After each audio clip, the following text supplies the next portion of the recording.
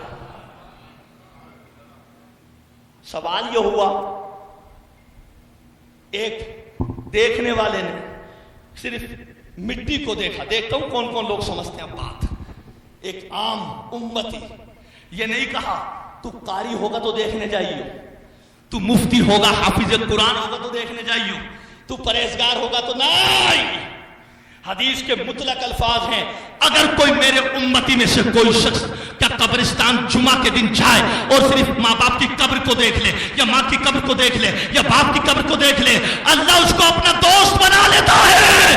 میں کہنا چاہتا ہوں جب ایک مٹی کی قبر کو دیکھا تو اللہ نے دوست بنا لیا, ارے تو پھر اس امتی کی شان کیا ہوگی جو مدینہ شریف جاتے رسول کی قبر کو دیکھتے, ان کا مقام کیا ہوگا.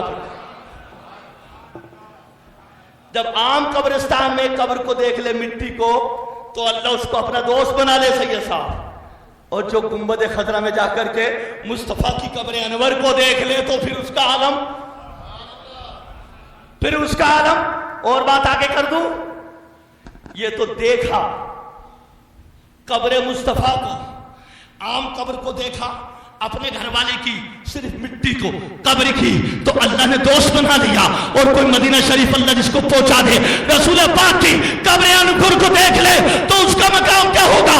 بلا تشبیہ کہہ جاؤں, ارے یہ تو دیکھنے کی بات تھی, اور جو 1500 سال سے رسول کے پاس رسول کے پہلو میں قبر میں دفن ہے, پھر ان دونوں کے مرتبے کا معاملہ کیا ہوگا. پھر ان کا وہ تو ہے ہی قبر میں رسول کے پاس, ایک طرف ابو بکر ہے ایک طرف عمر فاروق اعظم ہے. یہاں کوئی دیکھ لے تو اللہ اس کو دوست بنا لے, اور 1500 سال سے ابو بکر عمر ہے ہی قبر کے اندر ہے. اب یہ دوست بناتا کیوں ہے اللہ قبرستان جانے والے کو؟ حدیث پاک میں اللہ کے رسول نے فرمایا کتب لہ عند اللہ برہ.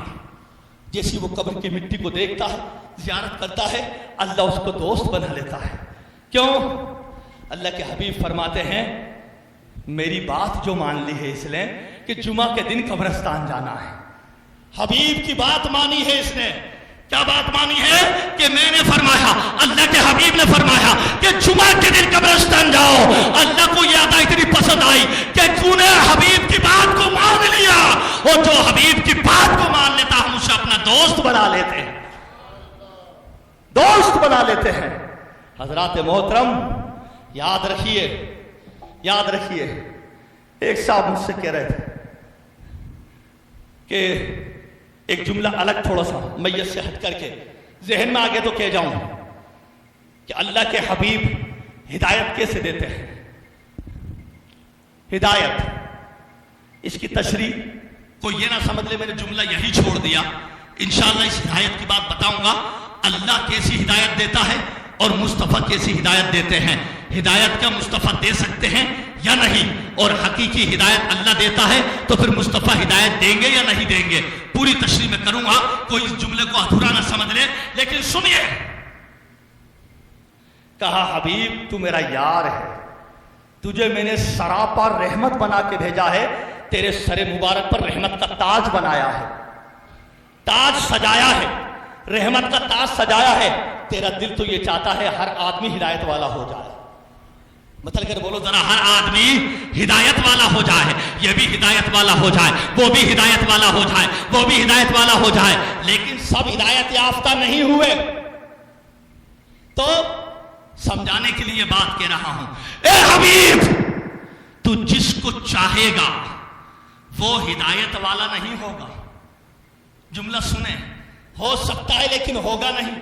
میں چاہوں تو ابھی کر دوں. جس کو تو چاہے ہدایت، لیکن تو چاہے گا ہدایت اس لیے کہ تجھے میں نے رحمت کا تاج جو سجا دیا ہے، ہر کو تو چاہے گا کہ یہ ہدایت پا جائے، یہ ہدایت پا جائے، کیونکہ میں نے تجھے سراپر رحمت بنا کر کے بھیجا ہے، رحمت کا تاج سجا کر کے بھیجا ہے. تو ہر آدمی کو چاہے گا رحمت والا ہو جائے، ہدایت والا ہو جائے، ہدایت یافتہ ہو جائے، ہدایت مل جائے. لیکن اے حبیب جس کو تو چاہے گا وہ ہدایت والا نہیں ہوگا. جملہ سن لے، دعاؤں سے نواز دے. اے حبیب جس کو تو چاہے گا وہ ہدایت